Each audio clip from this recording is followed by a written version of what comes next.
Welcome to the NHL Wraparound podcast featuring Neil Smith, President General Manager of the 1994 Stanley Cup champion New York Rangers, and longtime ESPN NHL veteran Vic Morren. Together, they share no-nonsense opinions on news and issues around the National Hockey League. Whether you're a casual or diehard fan, each episode of NHL Wraparound will leave you more informed. Now, here's your hosts, Neil and Vic. Welcome to NHL Wraparound on St. Patrick's Day 2025. We will be joined shortly by Steve Simmons of the Toronto Sun to talk Maple Leafs. But first, 3 things you need to pay attention to, brought to you by UBS Financial Services, Inc. And don't look now, but the Ottawa Senators are just 4 points behind those very Maple Leafs for third in the Atlantic Division. But I will guarantee you that at the end of the year, the Maple Leafs will be ahead of the Ottawa Senators when the final standings come out. I think Ottawa's got an excellent chance to be the 7th seed in the East, but Toronto's gone through a little bit of a blip in their screen, and Ottawa has been playing really well, winning a lot of games, but I don't think that the Leaf organization should be too worried about Ottawa at this point. So that 6-game winning streak by the Sens, not impressive enough, huh? Well, it's impressive, but you got to keep that going. To get above the Leafs, you'd have to win another 6, and that's just not going to happen. It's a great winning streak and enough probably to get them into the playoffs, but not enough to get them ahead of the Leafs, who have been struggling as of late and, win one, lose one, win one, lose one type thing. So the Leafs will get it together, and I'm sure that they'll end ahead of the Senators.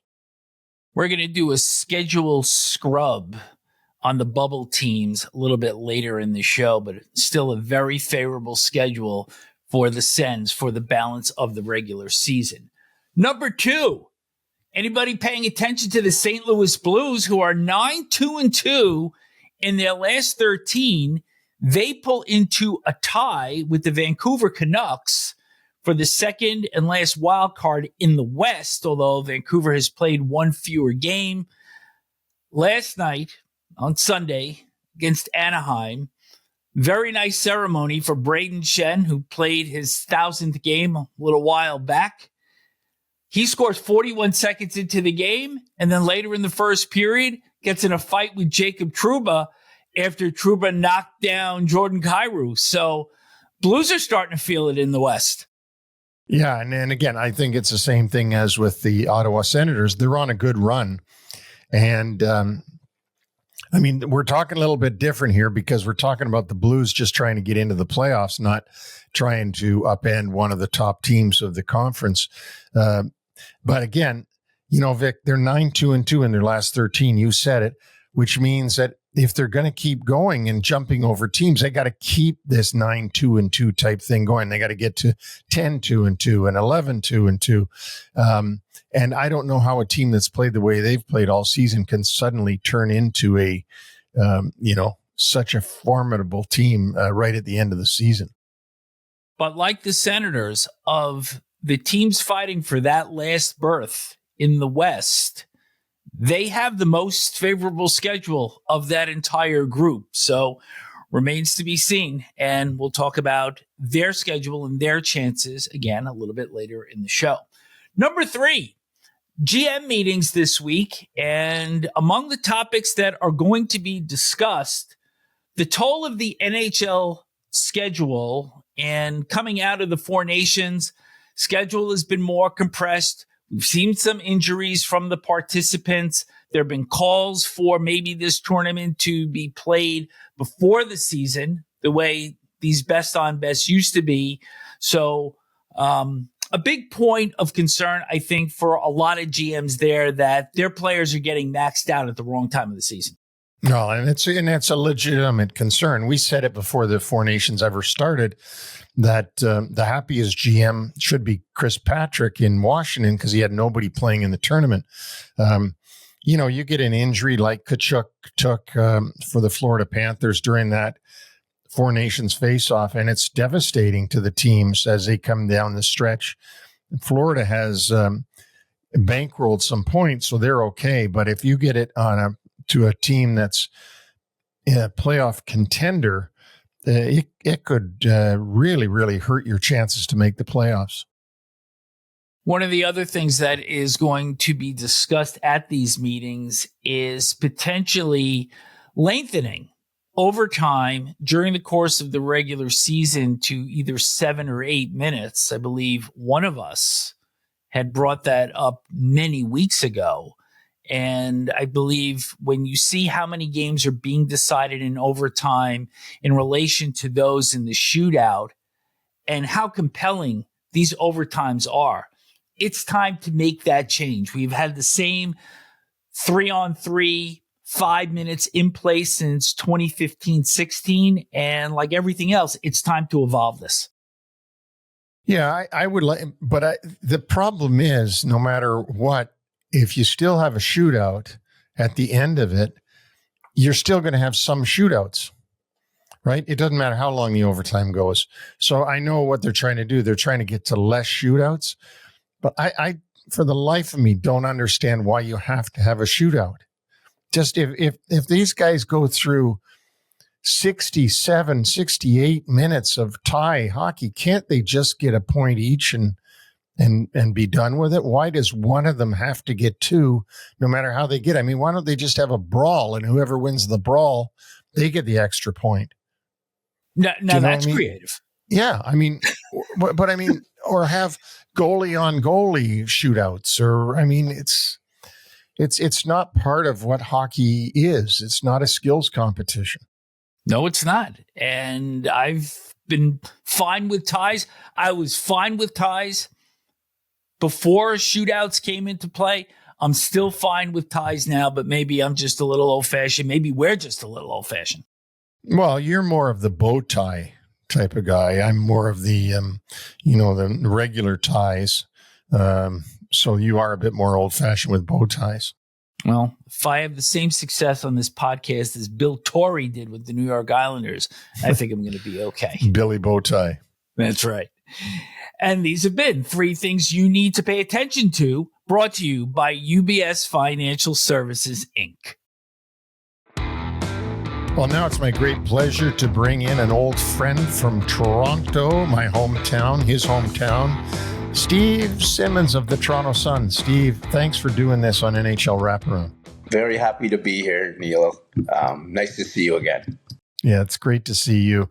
And I want to ask you before we get into the stuff, something that makes me really jealous about the Toronto Maple Leafs right now. So you know how much flack I and the Rangers took from when I got there until we won the Cup about 1940. And now for Toronto, it's been 58 years. Ours went 54. Theirs is now at 58, and it's 1967. And I don't hear them getting the flack about the 58 years that we got about the 54 years all the time. I ask guys in Toronto, why aren't they getting the same kind of crap that we used to get? And they don't seem to get it. Well, they are getting it, but they aren't getting it in the 58-year sort of picture. They're getting it in this era. And this era being Brendan Shanahan as president, Auston Matthews as best player, Mitch Marner right there with them. This is the 9th year of Marner, Matthews, Willie Nylander on the Maple Leafs. And they've really not had anything playoff-wise that you would say is acceptable. And so they do get that, and they get that all the time. And Shanahan gets that, and to a way lesser degree because Brad Treliving's only been in there. This is his 2nd season as general manager, so it's not. Some of this is not stuff that he's wearing, and it's Craig Berube's first year as coach, so some of this is stuff he's not wearing. But overall, there is. I mean, when each of the last several seasons has ended, it's like, how can you come back next year with the same group? You know, it's the definition of insanity, right? You do the same thing over and over again and expect a different result. Well, in Toronto, it's not that they don't have a good chant. 1940 was a great thing to chant in an arena because it had a symmetry to it. 1940, dun, dun, dun, dun, dun. 1967 doesn't feel the same. But I turned 67 last year, and when I did, it's the first time I said, my age and the Leafs' last Stanley Cup are the same thing. And it gave me purpose in life. But because I'm one of the few people around, especially in the media, that actually watched them win the last cup. I'm right there with you, pal. I remember it. My dad did not like hockey, and so he wanted me to go to bed at the end of 2 periods, and the Leafs are playing the Canadians, and I, of course, whined and cried and did whatever I could to stay up. And I remember George Armstrong scoring into the empty net, and my dad turning to me and said, "Go to bed." And a few summers ago, I was playing golf with a Toronto policeman, and he had just come. His parents had just come from Scotland, and I think they came in 1966, and he became a hockey fan almost immediately. So he wanted to stay up and watch the Leafs, and his father said, "There'll be lots of Stanley Cups in your life." As a matter of fact, no. Well, you know what, Steve? I tell people this. They would win it all the time. So it's like when they won it in 67, it was just like they just won it in 64, I believe. And, it was either them or Montreal every year of my childhood. So it was like, okay, this is no big deal. I've gotten to know Dick Duff rather well.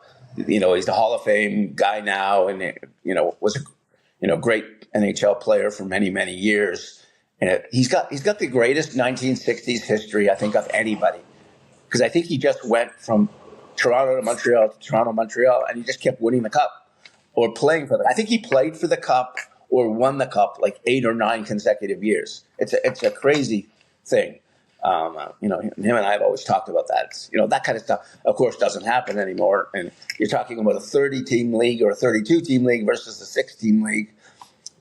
Growing up, the CFL was twice the size of the NHL. There were 9 teams in the CFL. There were 6 teams in the NHL. And the Toronto Argonauts could never win the Grey Cup with 9 teams in the CFL.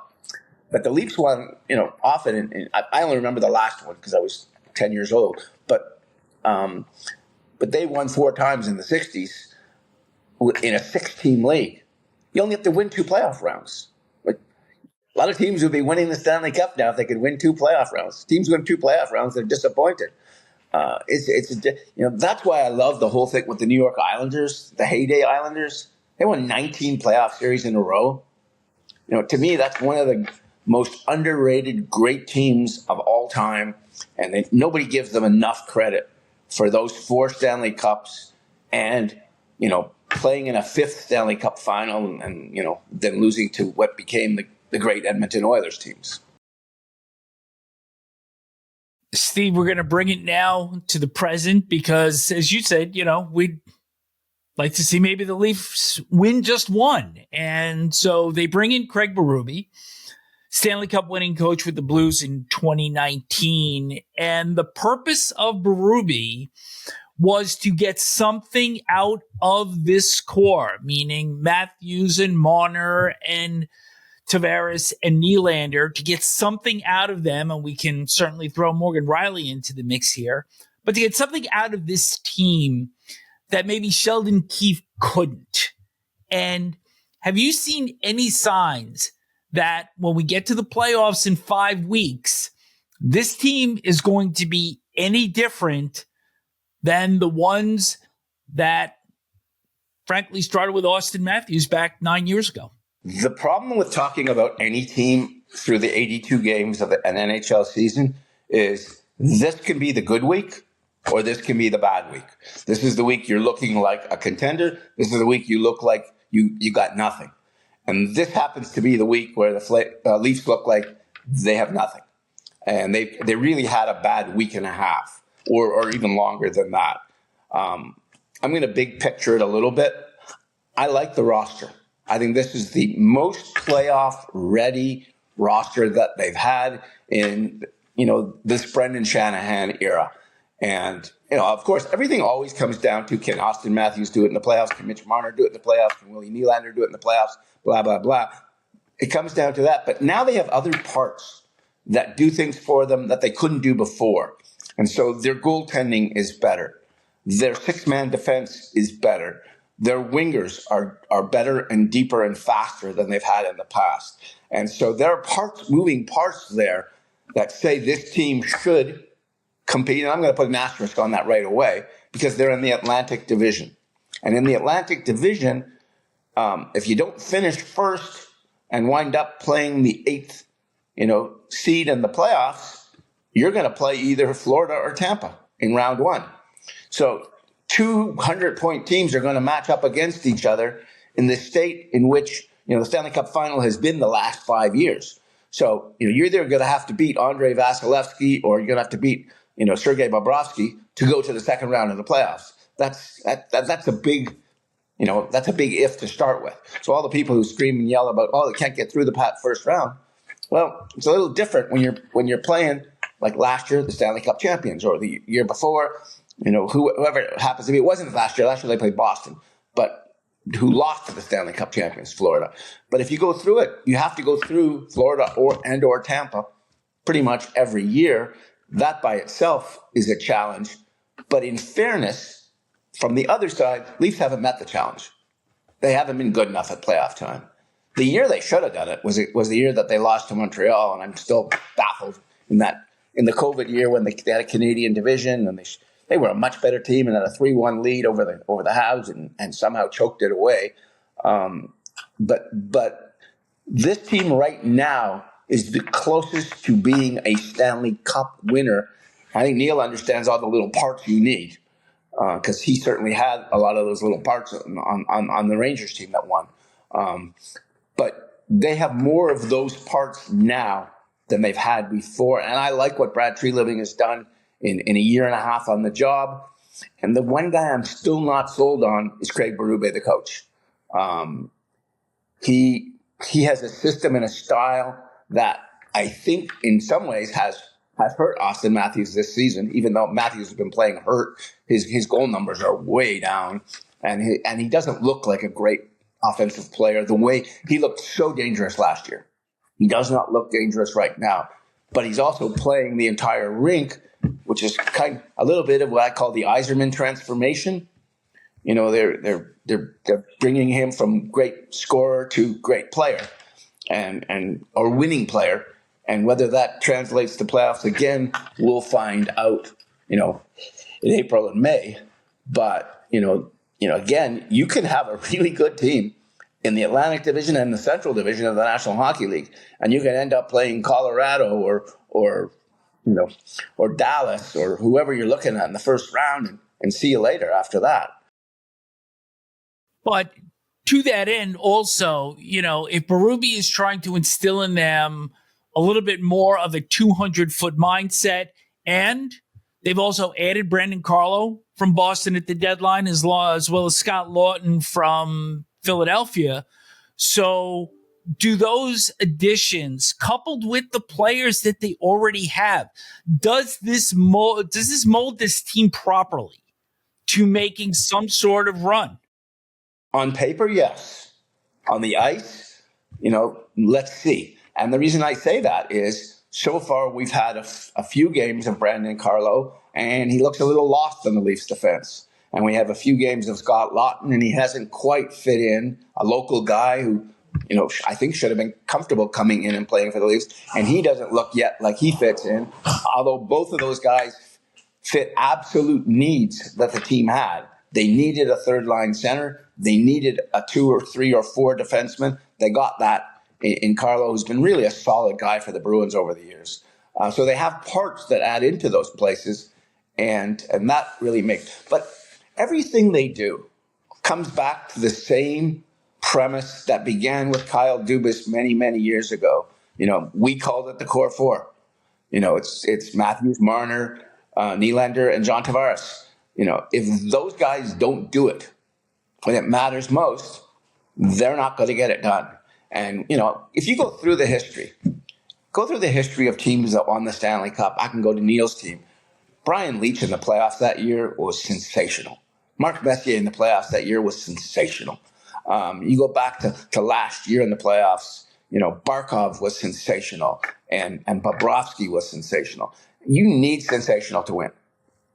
Auston Matthews, great NHL player, the best scorer since he's entered the NHL, best goal scorer, has never had a great playoff.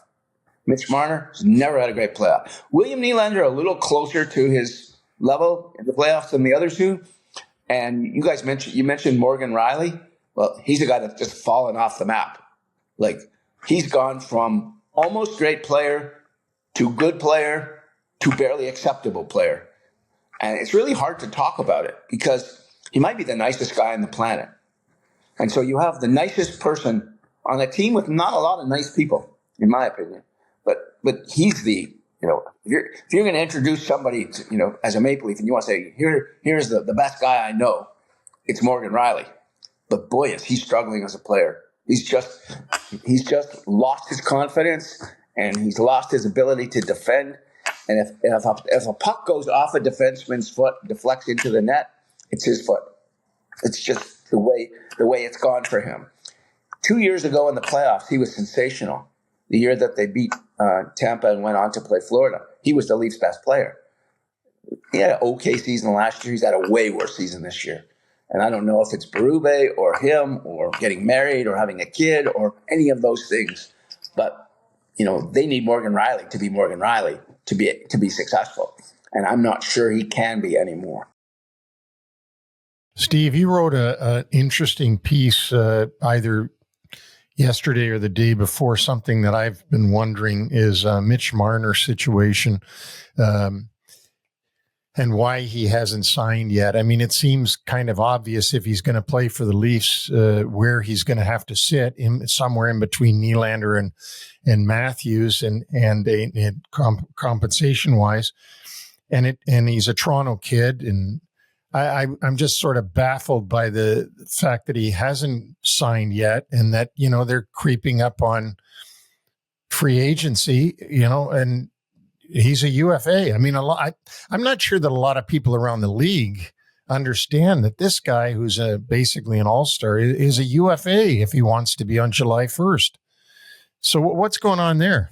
Well, this has been a confusing circumstance for the Leafs. They would have liked to either had him signed by now or been negotiating through the season. I guess they decided, the Marner camp decided there'd be no negotiations. So, it's gotten to the point where if the Leafs are being 100% honest, they'll tell you they don't know if he's coming back or not now. They don't know if he wants to stay here, even though he always says, this is my city, this is where I want to play. This, on the one hand, he says, I want to be in Toronto, I want to play for the Leafs, I want to win with the Leafs, blah, blah, blah. His actions say the other thing. His actions say, I want to test free agency. And the weird thing to me, and the agent's Darren Ferris in this case, and who's a pretty good agent, I think. But the agent in this case, Ferris, has him in a position where how much money can he make? Like, as you point out, in Toronto, he's not going to make more than Matthews. He's not going to make less than Nylander. So he's in between 11-7 and 14 or whatever Matthews is at. And he'll be in that range somewhere. If you look at Rantanen just signed for 12 in Dallas in a state without taxes. So that, when you do the tax figuring out and all that, you're probably talking close to 14 or thereabouts on the dollar. So you have that situation where the market's been set. You know what the market is. And yeah, if he goes to free agency, maybe he can get a little bit more from a team that really needs, a star. The New York Islanders need a star. Are they going to pay, $14 million for Mitch Marner or somebody else, or the Carolina Hurricanes going to do it? Like, who's going to come up with that money for this guy who so far has been a 90 to 100 point regular season guy? Hasn't hit the 100 point mark yet, but in that 90 point range pretty much every year, and has had. I mean, I wrote a column last year in the playoffs, called him the Invisible Man. And, the lovely Toronto Sun being, New York Post-ish and New York Daily News-ish, of course, runs a front page, large photo of Marner with the headline, The Invisible Man, And this is what happens when you play hockey in Toronto. You get that kind of coverage. So some people don't think he likes that kind of coverage. And it's one of the management people said to me recently is he doesn't like being the piñata of the team. And by that, he's sort of the public, whipping boy, even though he's a local, which doesn't make any sense at all. Because, Neil, you're a Toronto guy. If a guy grows up in Toronto, he's one of the biggest stars in Leaf history. He's one of the biggest scorers in Leaf history. He should be the most popular guy in town. For whatever reason, there's something about his personality that he turns people off. And so people don't love him, say, the way they love Nylander or the way they love Matthews. And so he gets a little more of the stuff, so to speak. Not sure he loves that. But, there's the contradiction is, if you want to stay, sign. If you don't want to stay, tell them. And that forced Brad Treliving to address the situation at the deadline when he heard that, or was informed that Mikko Rantanen was available and that they would take Mitch Marner in exchange for him, that he had to inform Mitch Marner that, would you waive your no trade? And Marner said no, and that ended the conversation. But it wasn't something Treliving wanted to do. It was something he said he was for in his mind, as you have to protect your assets. You have a chance to get similar player for the same kind of money that you're probably going to spend on Marner. Not just similar player, guy 4 inches taller and 30 pounds heavier, and playoff proven to get that player. So you have to ask the question whether, people say, oh, how can you ask Mitch Marner in the middle of the season? That's going to upset him. No, you have to protect your assets and do your job. And he did. And he wasn't the one, by the way, who gave Marner the extended no trade deal. That was the previous general manager. So, and Steve, the last thing on Marner is, my impression is that he's really good when he can be one of a group of guys but not get all the attention, because that's obviously on Auston Matthews. I think secondarily, a lot of people's eyes go to 88, and then 16, even though 16's quite a good player, meaning Mitch Marner. But could he be the guy? Does he have the personality to be the guy? You made the example as if the Islanders signed him, and that was a good example because I see their team and they could really use a guy like that. But does he have the personality to be the guy? I think he has the personality to be the guy in a place that isn't Toronto, that doesn't have 25 people at a morning skate. He might be able to be the guy in a quieter market that isn't attention filled all the time. But here's the unanswered question really isn't, can he be the guy? It's, we go from regular season hockey to playoff hockey. And we go from some kind of room on the ice to almost no room on the ice. And what you have to do is understand how to play when there's no room on the ice. How do you get, look at the goals that are scored in the playoffs. The guys in the crease or at the goal line or right beside the net, or, there's not a lot of fancy kind of, Mitch Marner sort of deke around guys kind of goal. That just doesn't happen that often in playoffs. You gotta put the work in, and you gotta find your place, and you gotta be tough, and you gotta go to those spots. Well, he hasn't proven to really understand that concept. He still tries to be, Mr. Fancy, and that kind of hockey doesn't translate, in my opinion, to that playoffs. And so, without other guys getting up or performing to the level they need to perform to, he has done it. And to be honest, he's not a big, strong guy the way Auston Matthews is a big, strong. Auston Matthews is a specimen. He is a big, strong. He could be, if he ever decided to be physical, he could be Lindros-like in some ways. He's got that talent. He's not a physical guy, but he doesn't mind playing in the tough areas. He's good at that. He's very good at getting loose pucks and finding loose pucks and beating guys on loose pucks. In Marner's case, because he's smaller and not as strong physically, stuff on the board, stuff in the corner, stuff behind the net, he's not as strong at. And so he needs to adjust his game somewhat to that. And I think he's capable because his talent level is extreme. You saw that in the Four Nations. He set up McDavid for the winning goal. He scored that overtime goal. In between all that, he did next to nothing. It's a weird thing. He had great moments. And then in one of the games, he went from being the winger with the most ice time for John Cooper to the winger with the least ice time, one game to the next. Because, Cooper looked and said, he's not giving me anything. I got to get other people out there. The Leafs have never done that. They've really depended on the same guys year in, year out. And at the end of the year, they all kind of shrug and say, we thought we did okay and we'll be better next year. And there's never an answer. I've never seen a team that loses. I don't know, losing easily is the best way to put it, but loses without anger the way the Maple Leafs have over the past, say, 5 years. Steve, I wanted to go back to Matthews for a second because you've mentioned that he has certainly had some challenges adapting to a system that Craig Berube wants with him.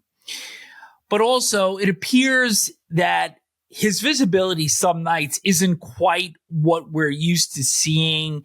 He's lost some time this year due to injury. And could that be really playing into this as much as anything else? Oh, I believe he's hurt. I believe there's something that will probably need to get corrected at the end of the season.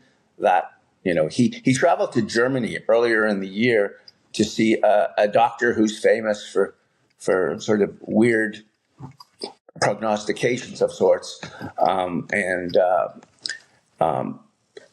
so they've been searching to sort of see what they can do with whatever it is. They haven't told us, or we don't know what the problem is with him. He's playing. He has played better of late. What he hasn't done at all this year, at virtually no time, has he looked like the 69 goal scorer of a year ago. Now, let's be honest. When a guy scores 69, you don't expect him to come back the next year and do it again. That's one of those, where did that season come from? I covered Lanny McDonald years ago when he scored 66 with the Calgary Flames, and it was a magical, magical year, and he never came close to that number again. Auston, I think, is just a natural goal scorer.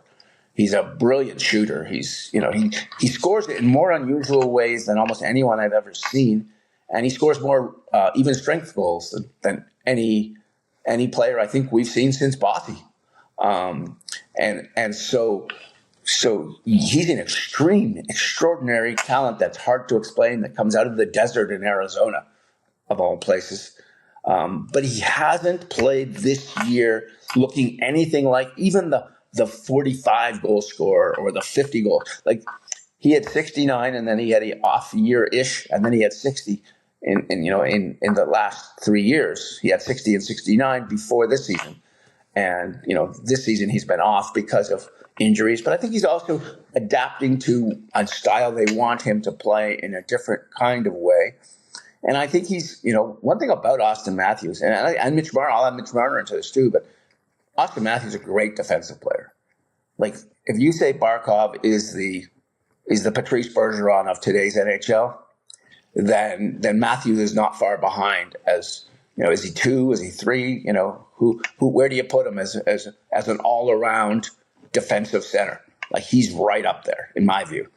I don't know if everybody views it the same way I do, but that's the way to me. He has exceptional talents. We haven't seen enough of those talents offensively this year. Whether that's because he's hurt, whether he's just having an off year, whether him and the coach system-wise don't work together. I hate blaming the coach for a guy's goal scoring dropping. I think that's if you're a coach and a guy scores 69, I don't think he scores 69 because you're the coach. And now if he scores 35, I'm not sure he's scoring 35 because you're the coach. Well, maybe if it was Roger Nielsen. Yeah, well, yeah. But if you had Roger Nielsen, you'd lead the league in icing. Yeah, that's right. You wouldn't lead the league in scoring. You'd lead the league in icing the puck. And you'd understand the 1-3-1 better than anybody else, in the league. But in Austin's case, he needs a great playoff. Marner needs a great playoff. Matthew Nyes and Bobby McMahon need a great playoff. The stretching out of the roster. And I want to put in a pitch for a player who probably doesn't get a lot of notice because he doesn't score a lot, and that's Chris Tanev. Chris Tanev is the best kept secret in the National Hockey League. If you don't watch him on a nightly basis, you don't understand that his 22 or 23 or 24 minutes are the safest 24 minutes in hockey. He doesn't get scored on, or he doesn't get scored on very often. And it's, he's not doing, he's not scoring the way Quinn Hughes scores or the way Cale Makar scores or any of that. But he plays a smart game. Reminds me of Chris Pronger or Chris Chelios without the offense that they brought to the game. He just knows where to be on the ice. He knows where to position himself. He knows how to play defense. He knows how to get the puck out of his end. They have Jake McCabe, who was a really average, I don't know what you guys think of him, but really average NHL defenseman. Middle of the road, had played for bad teams in Chicago and Buffalo. Comes to Toronto, doesn't look really good coming to Toronto. They pair him with Marner, with Tanev, and it reminds me of when they took Carl in Philadelphia and put him with Pronger. All of a sudden everybody thought Carl's a great player. No, Carl wasn't a great player. Pronger is an all-time great.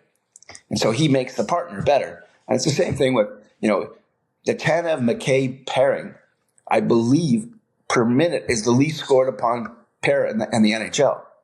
So they're going to have, if they're playing, if they're playing Tampa, for example, and you got to go against Kucherov and Point and, against them and all the firepower they have up front, you got a great defense pair to play against, which they've never had before. And if you're playing, Florida, and you've got to go against, Reinhart and Barkov and Verhaeghe and all those guys, or whoever it's going to be, you now have the shutdown pair to play against them. And so there's possibilities that Chris, to me, he's almost their MVP in a strange way. He's not, but he's the guy who doesn't get enough notice. And if you don't, and again, Neil knows this. I coached hockey for a very long time, minor hockey. You learn to appreciate how you win and how you lose, and what factors into all of that. And it's funny; it doesn't matter what the level is. You could be coaching AA or playing in the NHL. The mistakes are the same. Do you give it away in the neutral zone? Do you make bad turnovers at the other team's blue line? Do you do these kind of things? You watch it. The mistakes are the same. They're just done at a higher level and higher speeds. And so, you watch Tanev and you think, boy, I would have loved to have a guy like him on my team when I was coaching, because it would have been that's a third of the game or more that you don't have to think about who's on defense. You just know he's going to take care of stuff. It reminds me of a story, Steve, when you mentioned the Pronger and Carl thing. It reminds me of the story near the end of their time together. Someone asked Jeff Bukaboom, what's it been like playing with Brian Leach? And Jeff said, I think we had a good partnership. And you wanted to say, no, you didn't have a good partnership. You happened to be playing beside Brian Leach, It's like the guys like Tonelli and Clark Gillies who got to play with Bossy and Trottier. And that's a nice place to be, or whoever the left winger was with Gretzky and Curry. I'll take that spot. It was the same one, who played with Sakic or who got to play with Yzerman and Shanahan. Does the name Warren Young ring a bell? Well, Warren, if people out there don't know who Warren Young is, he scored 41 goals, I believe, with the Pittsburgh Penguins playing with Mario. And he then was a free agent, I think, a year later or right after that. And Detroit signed him for pretty significant money in those days. And I don't think he scored 40 goals total in his time at the Red Wings, which was maybe 3 years. And then he just disappeared. And it was like he couldn't play at all at the NHL level or to speak of. And he scored 40 goals. And there was a guy before that, I think, or after that, Rob Brown, who I think had 100 points playing on Mario's line in Pittsburgh. And Robbie Brown's now doing radio in Edmonton. He didn't have a lot of 100-point seasons after his time with Mario. No, it had one. It was like 49 goals, and I think it was 115 points. I covered one of the greatest underrated, never spoken about players in NHL history, in a guy named Kent Nilsson in Calgary. And if you look at his points per game total. It's very high historically in the NHL. He just didn't play enough games. He kind of lost interest in playing. He was not the most motivated guy. But man, was his talent extreme. He had a guy named Willie Plett who played on his wing. I believe was Rookie of the Year at one time in the NHL. But Willie Plett was Willie Plett was a fighter. Big guy, fought, went into the corners, front of the net, mucked around. Scored 40 goals playing with Kent. The next year they put him on somebody else's line. I think he scored 18. I think Willie Plett actually won the Rookie of the Year with Atlanta. Yeah, and they were in Atlanta, and they moved that whole team to Calgary in 1980. Yep. So let's go, Steve. Before we end, I want to go national a little bit. And it's 32-team league now, and 32 years since Canada, a city in Canada, won the Stanley Cup. My pick, people ask me every day, like, who do you think? And I go, I'm still going with Winnipeg from the West. I like Winnipeg. What do you think? Can Winnipeg get there? Because they're the best team in Canada. They have to be. They're the best. They are the best regular season team right now in the NHL. They have been almost all season long. The Washington Capitals have been the best team in the East all year long. I don't see either of those teams as Stanley Cup champions. And I don't know why I say that, but I just don't see how those teams can get through 4 rounds. And I've never seen Winnipeg yet get up and match whoever it was they were playing, whether it be round 1 or round 2 or whatever it is. We haven't seen yet a great playoff year from Connor Hellebuck, who's going to win the Vezina again this year, clearly the best goalie in the NHL. But has he had a Vasilevsky playoffs yet? No. Has he had a Bobrovsky playoffs? No. You should be able to win the cup if this guy's your goalie. The team is really good, the Winnipeg team. There's all kinds of things there. They have, they're pretty deep in every area. But 7-game series, are they going to beat Vegas? Are they going to beat Dallas? Are they going to beat Colorado? I love what Colorado did at the trade deadline. I mean, you have McKinnon playing out of his mind great hockey. I just think watching that guy, he's the best player to watch in the NHL, in my opinion. Like, he's just spectacular every single night. And I say that with, deference to Connor McDavid, who I adore and who's kind of a friend. But I love the way McKinnon plays and the energy he plays. Who's going to match that in Winnipeg? I love Scheifele, but Scheifele's not McKinnon. So it's like, how are the matchups going to be? There's Vegas, there's Dallas, there's, if you go through those teams, whoever gets out of the West, they're going to be a great team. They may be dead by the time they get to the finals, but it's no. In the East, you're sitting there and you've got.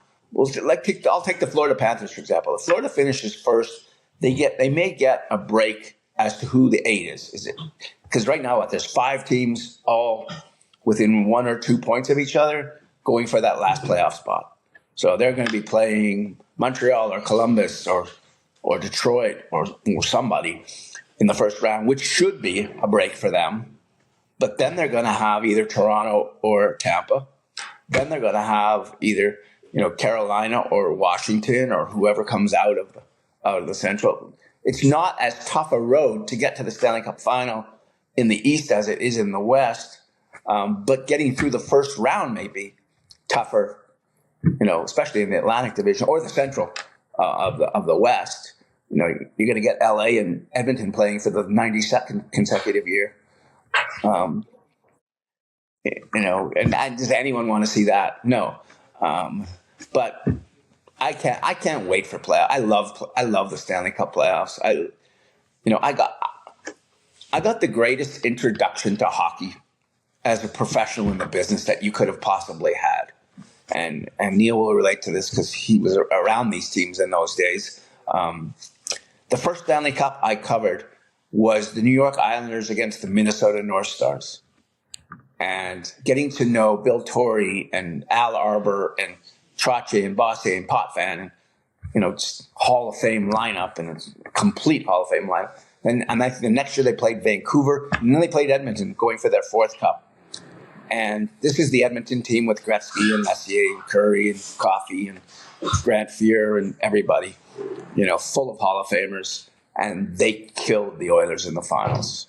Part of it was Billy Smith was really good.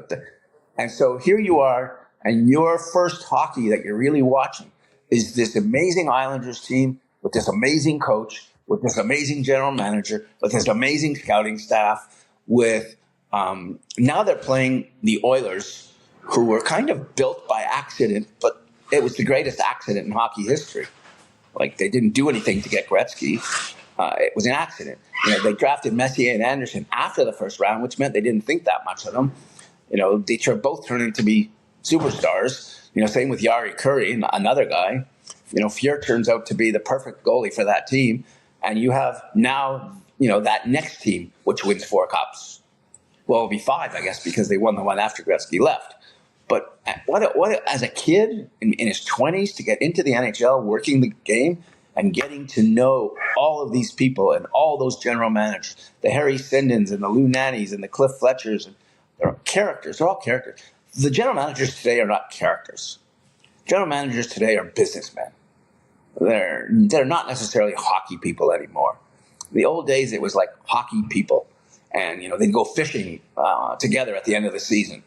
Stuff like, I'm not saying that's the great way to do it, but it sure was different. And it was a great introduction for someone who was absolutely new to the business and getting his first rung of, I used to see Neil and Kenny Holland when they were scouting junior games in Calgary. I'd see them at the corral watching the Calgary Wranglers play. That's how you got to know people. They were in the press box scouting, or this guy became a GM in this town, and this guy became the coach in that town, and all of a sudden half the league because they're people that you've come across while doing your job. And being in Calgary was an amazing place for a guy starting out, because you were only one of 2 or 3 writers in the city who kind of mattered. There was Eric Tehatrick, who I'm sure you guys know well, Hockey Hall of Fame hockey writer now, and David Schultz, who, one of my closest friends, who's retired from the Globe and Mail. And those guys, we were all in our 20s getting to know every GM and every coach and all the star players. And I'll tell you a story that tells you how different the time was. Flames were playing the Oilers in the playoffs. And I wanted to do a story in between games on something to do with Gretzky. And I went to the skate, and I couldn't find him, and he didn't come out. I don't know what it was. Gretzky was usually a guy who came out pretty much every day. And so the next day I said, Wayne, I was looking for you yesterday. I tried to get a hold of you for the story I was doing. He said, well, why didn't you call me? I said, well, I don't have your number, for one thing. And I wouldn't call you anyhow. But he says, here's my number. Anytime you want me, call me. I'm sorry, when Michael Jordan was in Toronto with the Chicago Bulls playing the Raptors, he didn't stop to me and ask me if I wanted his phone number. That's, Wayne Gretzky at a different time and the NHL at a different time. Yeah, that's for sure. I will fast forward. Connor McDavid is playing for the Erie Otters in an exhibition game in Oakville, Ontario. And I go out to do a piece on him. It's his last year of junior. And, it was clear, obvious then, this is a special guy and he's going to be different. And so I got an interview arranged prior to the game. I got about half an hour with him before the game. And the game ends, and I'm out in the hallway. His parents are out there, and, some of the other scouts and agents who, his agents are out there, and just different people. A lot of guys on that Erie team wound up playing in the NHL. And he comes out and sees me and says, did you get everything you need? And I said, yeah, thanks. He says, well, if you ever need me, here's my number. And I'm thinking, only 2 people in the history have ever done this. Like the greatest player of all time and someone who might become the greatest player of all time. That's amazing. What a weird world that is. Steve, what a perfect way to wrap us up. Just really bridging the gap between eras. And I know, all 3 of us started our careers in our 20s. We're a little bit advanced of that now. But what this show is often about is really bridging eras together, helping people appreciate the past as well as helping them understand the present because of that past. And you really capsulized this well for us today. And we thank you so much for joining us. Well, it was a pleasure, and good to see you again, Neil, as always. You too, and I hope to have you back on again at some point, because we've got about an hour worth more stuff that we could get into. So let's do it again. If it was only an hour, I'd be concerned. A reminder that we will be back with New York Centric on Tuesday and short shifts on Wednesday and Friday of this week. With Steve Simmons, Neil, if you're a Maple Leaf fan or even a Maple Leaf hater, the information that we got out of this interview was absolute gold. Yeah, I think if you're just an NHL fan looking forward to the playoffs now that the trading deadline is behind us, I think that his take on the Leafs and whether or not they're a real contender and what they need and what they've got and so on, I think was great. And there was so much more we could have gotten to, but, we didn't touch on Stolarz and their goaltending as much. But the stuff that we did talk about, I thought, just like you said, was gold. He's so great. He's so in tune, so in touch with what's going on in Toronto in all the sports, by the way. He's not just a hockey guy. He knows all the sports going on in Toronto. He's in the writer's wing of the Canadian Football League Hall of Fame. So a really decorated career. Yeah, no, he's had a long career. And I remember being with him in Calgary. He always had a real edge to his writing, though. I mean, he had no problem going after people and arguing with people. He could have written for the Post, the New York Post, without any doubt. They got a mention in the interview. So, hey, right before the NHL resumed play after the Four Nations break, we kind of did a little bit of a scrub down of the bubble teams. And this is probably a good time to do it again with a little over 4 weeks left in the regular season. Take a look at the schedules, each of the teams, just a quick comment on each as we go through what you like, what you don't like about their chances. But the Ottawa Senators, now with 77 points, they are clearly wild card one. They need to play less than 500 to get into the playoffs alone, which we had mentioned on short shifts last week. Really favorable schedule. Only 5 of their remaining 16 games against clubs currently in the playoffs, and they've won 6 straight and just look terrific. Yeah, and Brady Tkachuk is healthy. They've said today an announcement was made or word came out that he'll be ready to go again. And they look good, and they look like they're there for the 7th seed in the Eastern Conference. This is where it starts to get precarious because as of Monday morning, the Rangers are in the second wild card spot with 68 points. But they have also played 68 games, which is more than the clubs behind them. They had a 2-1 road trip, losing in Winnipeg, in which they played pretty well, winning in Minnesota and Columbus, and then lost on Sunday to the Edmonton Oilers. They still have 11 games left against clubs over 500. And I'm just at a loss at where this team is, because you see some nights their attention to detail is not there, and other nights they appear very buttoned up. They're almost like the epitome of inconsistency. They really are. And you never can count them out of a game when Shesterkin's in the net. Having said that, he played back-to-back nights this weekend and 1 win, 1 loss. But no, I agree with you. You can't figure them out. You can't predict what's going to happen in a game night to night. I mean, Columbus is playing great at home. They're very formidable when they're at home. Rangers went in and whacked them right in Columbus. And then they come home to play an Edmonton team that's playing in its 3rd game in 4 nights, albeit they had the night off the night before. But Edmonton comes in and beats them in the Garden. So you just don't know with the Rangers what team is going to show up from night to night. And the Montreal Canadiens are nipping at their heels, only 1 point back. They're in the third wild card spot with 71 points. They come off a big win against Florida on Saturday, and this is another team that the belief system, whatever Marty St. Louis has put in place, the team is buying into it. And I don't think anybody expected them to be this close, this deep into the season.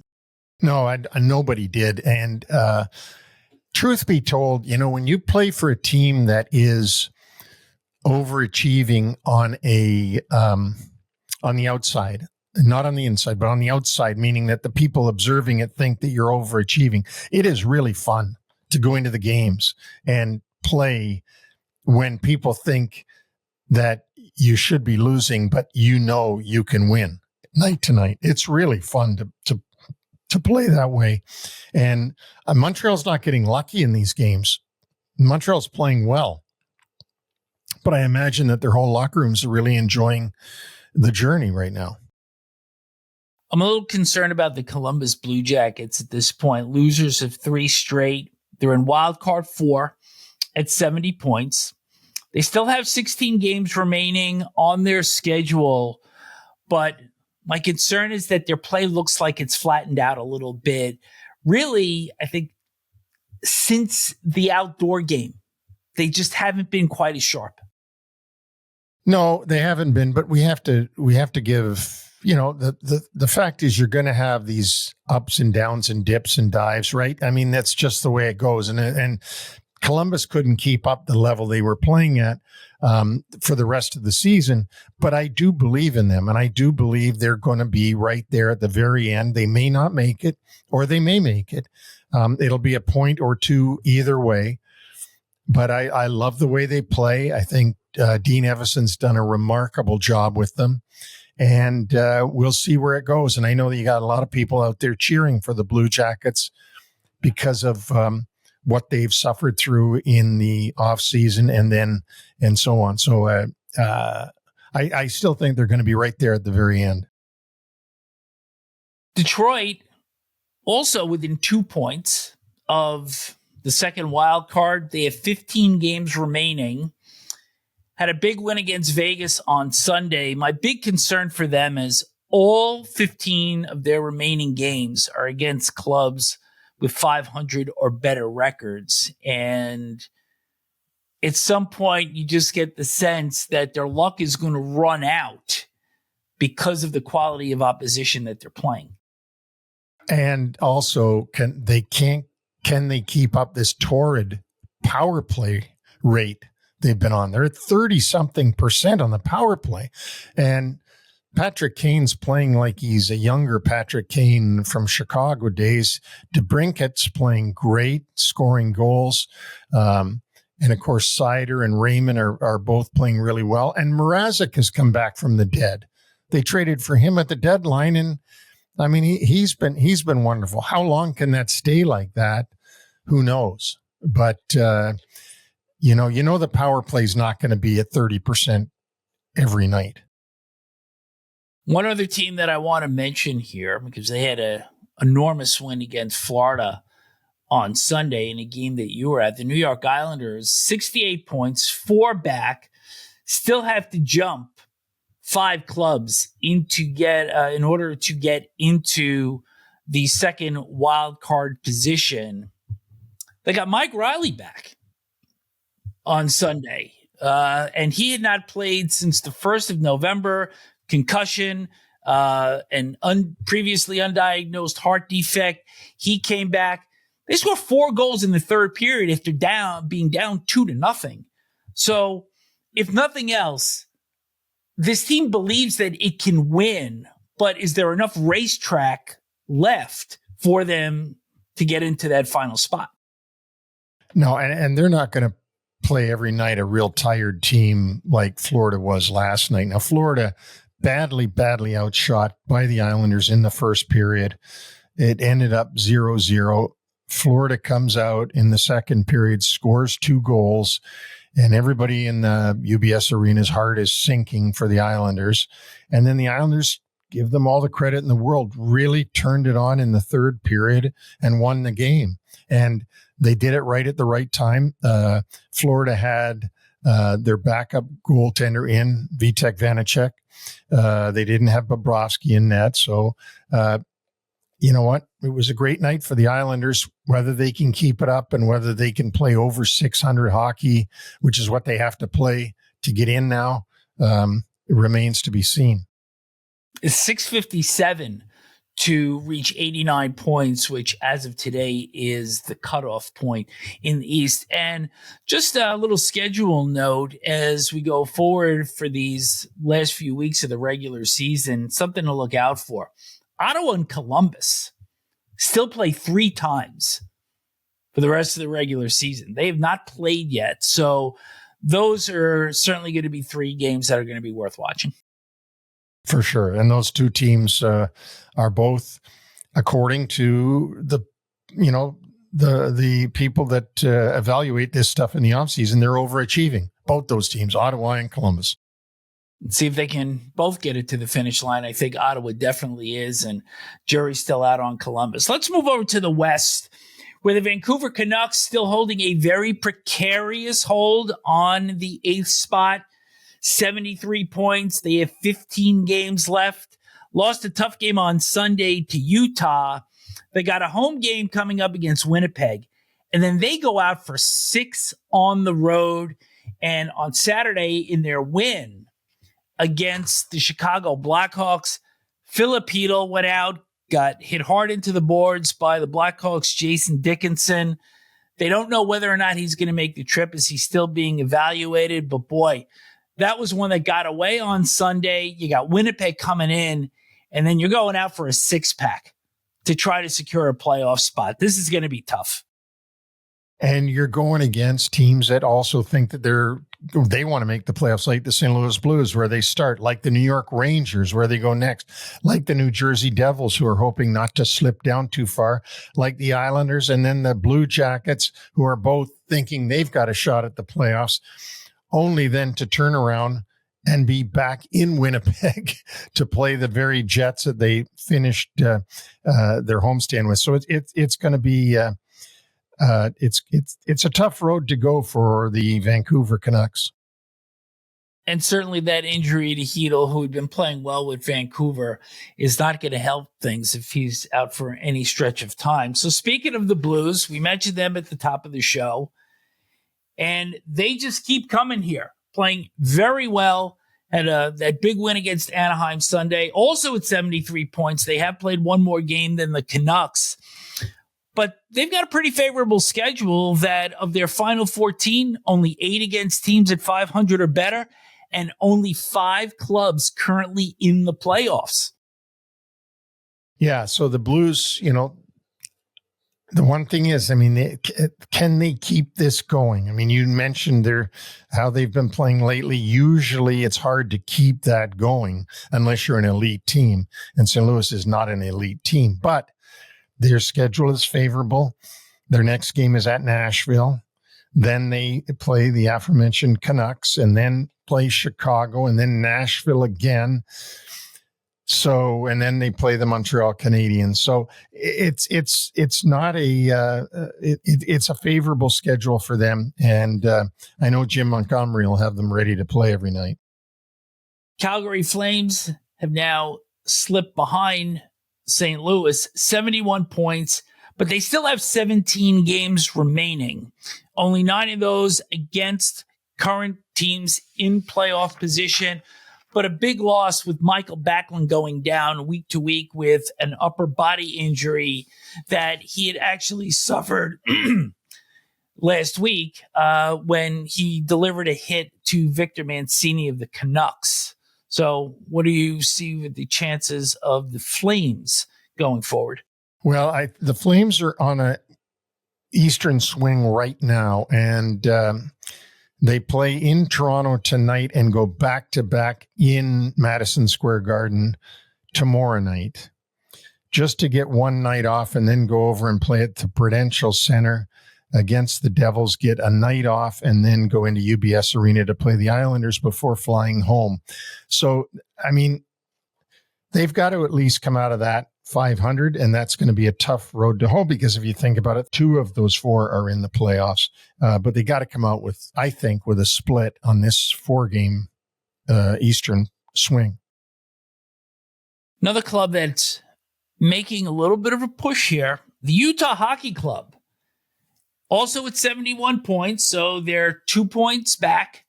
They are listed in wildcard 5 as of Monday morning. Big win in Vancouver on Sunday. Play only 7 of their last 15 against clubs currently in playoff position. I think a couple of weeks ago, we didn't feel that we would be having this conversation about Utah. But you look at this lineup, they're solid in goal with Vejmelka. Their defense has gotten healthier. And they've got some quality forwards. And this is a dangerous club. Like the Montreal Canadiens are starting to believe in themselves. I agree with you, Vic. Utah Hockey Club's believing in themselves. As you could see it as the season went along, they're getting more wins on home ice, which was a real problem for them earlier in the year. They got to string wins together like we talk about with everybody else, but they are a young up-and-coming team that I think, as you just said, like Montreal, is believing in themselves and could do some real damage. And if they don't make it, they could really damage the others that are trying to make it because they're still playing against Detroit. They've got games against Calgary. They've got some games against St. Louis. So they're still playing other teams that are trying to get in. And last night was a shocker to me to go into Vancouver and beat the Canucks. I think it was 3-1 final score. And, give them credit. They're up and coming. They're different than Arizona was at the end of last year. The Arizona at the end of last year flamed right out. Remember, they petered out by the end of the season. It all seemed to start when there was rumors that they might be moving to Utah. And but this year they seem to be getting a little bit better as the season goes on. Certainly playing better at home, picking up some wins on the road. So Utah knocking at the door as well.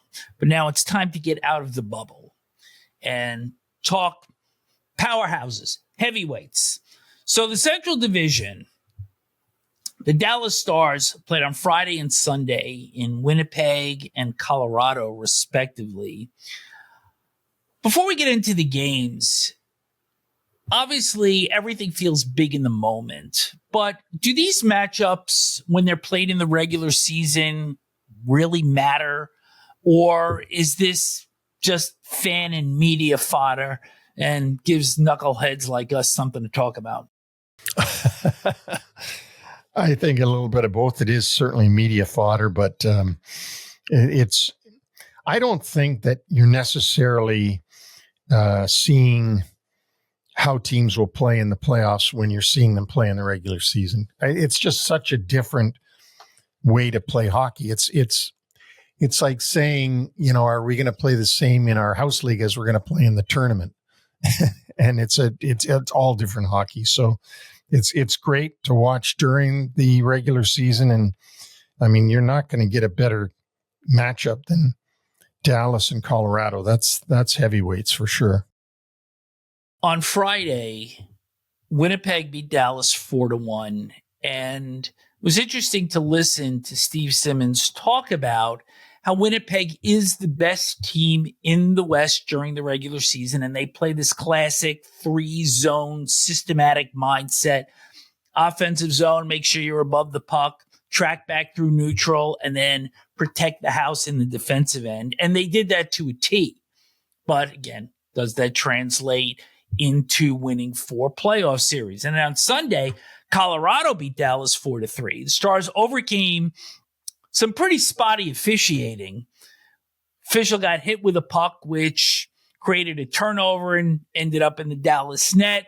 Then there was a penalty on Mason Marchment for a trip that was actually committed by Devon Taves on his own teammate. Mikhail Makar, phenomenal game-winning goal in overtime in a way that very few can do the way he does. And Mikko Rantanen returned to Colorado.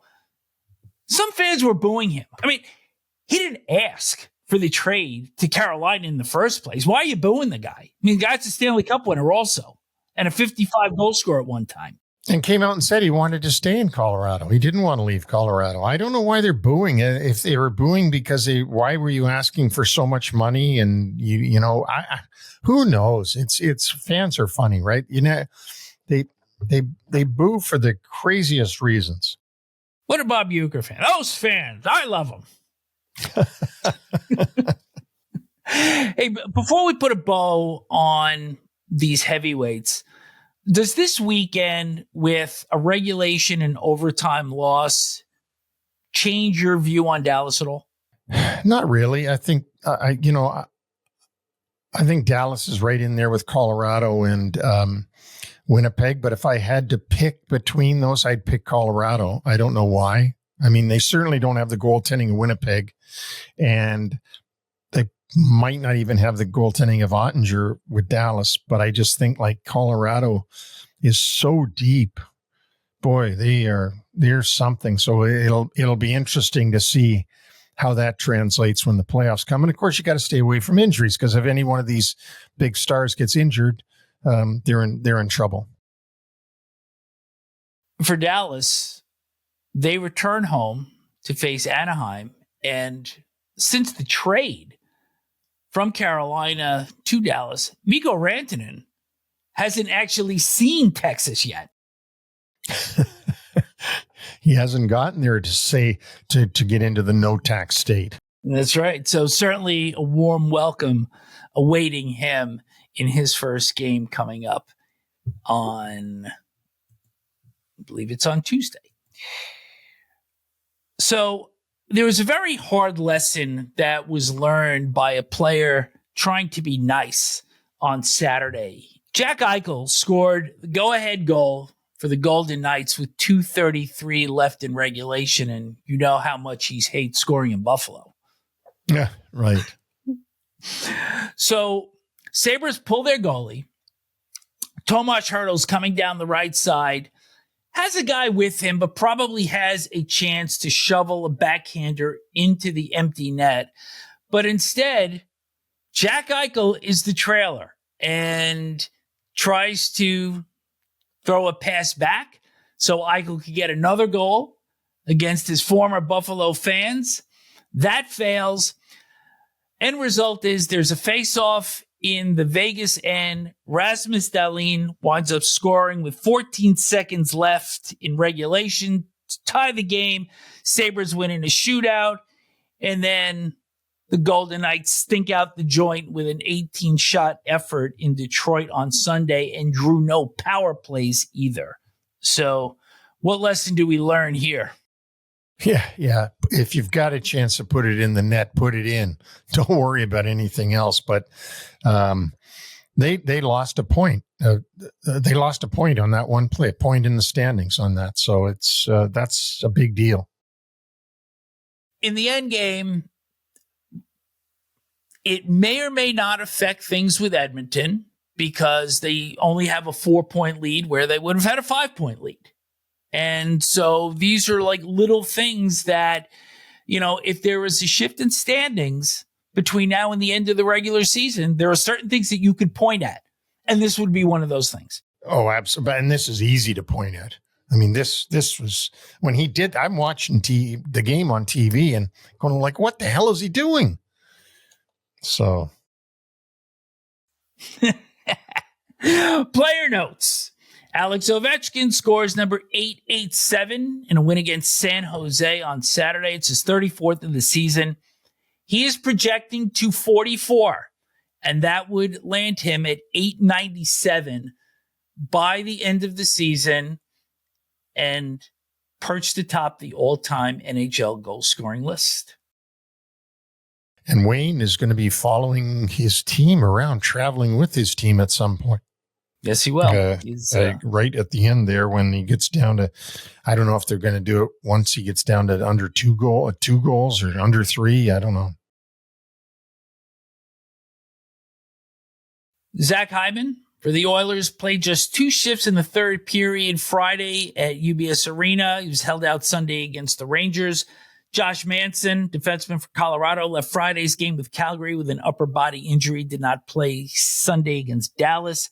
Neil Pionk, defenseman for Winnipeg, out week to week with an undisclosed injury. Adam Fox returned for the Rangers Saturday at Columbus. He had missed 8 games with an upper body injury. And Dmitry Kulikov injured his right arm or wrist getting tangled up with Anthony Duclair in the loss at the Islanders last night. And you saw that. How did that look to you? Well, it was a holding penalty. He wrapped his arm around him, but then the way he went down, he sublexed or separated his shoulder on the ice. And the referee, of course, is going to call the penalty, and Kulikov was already in the locker room.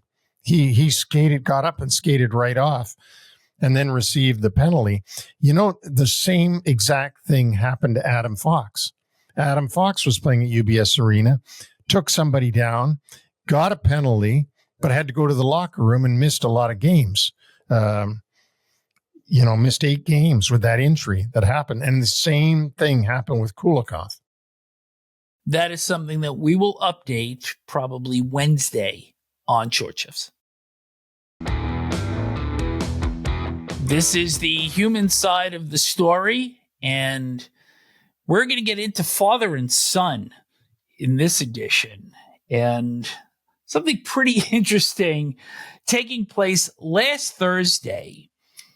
Dan McKinnon, general manager of the Utica Comets of the AHL, that's the minor league affiliate of the New Jersey Devils, traded his son to Cleveland. That's the Columbus affiliate. His son, Will, had 4 assists in 42 games. Traded him for future considerations, Neil.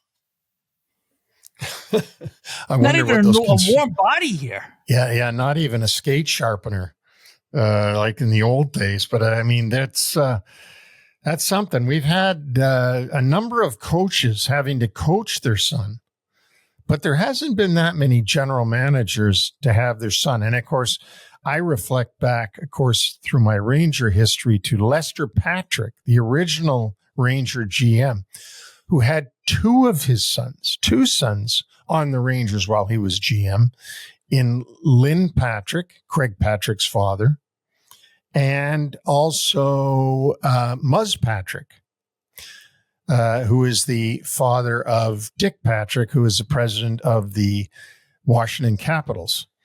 And of course, Chris Patrick is the general manager of the Washington Capitals. Muzz Patrick would be his grandfather.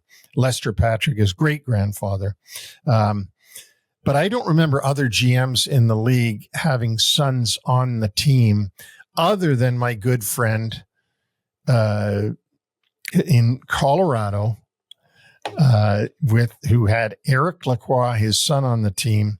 And of course, Pierre Lacroix was a great general manager. He's in the Hockey Hall of Fame. And he had his son, Eric, for a number of years, I think 3 seasons on the Colorado Avalanche. And do you remember the circumstances that he wound up trading his son under?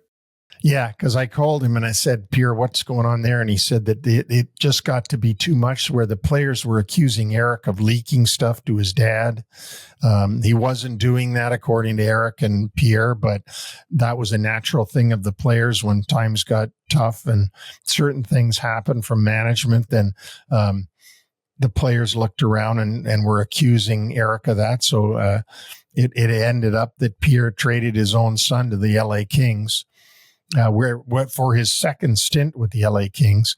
And then that was just before I traded for him, I think the next season, to come to the Rangers, where he spent parts of 3 seasons with the Rangers. But it was unfortunate that went on. But I guess if you're a GM and your son is in the locker room, you've got to expect that the players might think that you might tell your dad what players really think about the moves that are being made by the team. Well, to bring this full circle, even though Dan McKinnon traded his son and got nothing from return, at least in the immediate. Utica is last in the North Division of the AHL. Cleveland is fourth, fighting for a playoff spot. So he could certainly say, hey, son, I'm giving you a chance to get in the playoffs and play beyond the end of the regular season. But for Will, who played 4 years at the University of New Hampshire, he listed in his biography that the Devils were his favorite team. And of course, gets traded from the Devils affiliate. Yeah. And that puts a bow on that story. Yeah, that sure does. That closes our show for today. Thanks to Steve Simmons of the Toronto Sun. Thanks to UBS Financial Services, Inc., NHL Wraparound, and UBS Financial Services, Inc. are not affiliated. UBS is a sponsor of 3 things you need to pay attention to. No other affiliation, relationship, or endorsement is made, suggested, intended, or should be implied or inferred between UBS and VNS Productions, LLC, or any of the individuals or businesses and or their respective products and services appearing in this program. Thanks to our listeners. Send questions or comments to nhlwraparound@gmail.com. And if you want to reach us individually, it's Neil@nhlwraparound.com and Vic@nhlwraparound.com. And remember that all of our podcasts, since we started doing this project 14 months ago, available on all platforms: Apple Podcasts, Amazon, iHeartRadio, Spotify, and YouTube. So please subscribe, like us. We are doing very well, particularly internationally, Neil, where some of our rankings are actually quite high, and we look to really have that come over into the States and in Canada as well. I'd sure love to see maybe Steve Simmons' presence on the show will bring some Canadian viewers and listeners to NHL Wraparound. Well, if they're not listening, they're missing a great show every week. And we have 3 different franchises, continuing Tuesday with New York Centric, and Wednesday and Friday we'll be back with short shifts. So Neil and I look forward to speaking with you on Tuesday. Take care.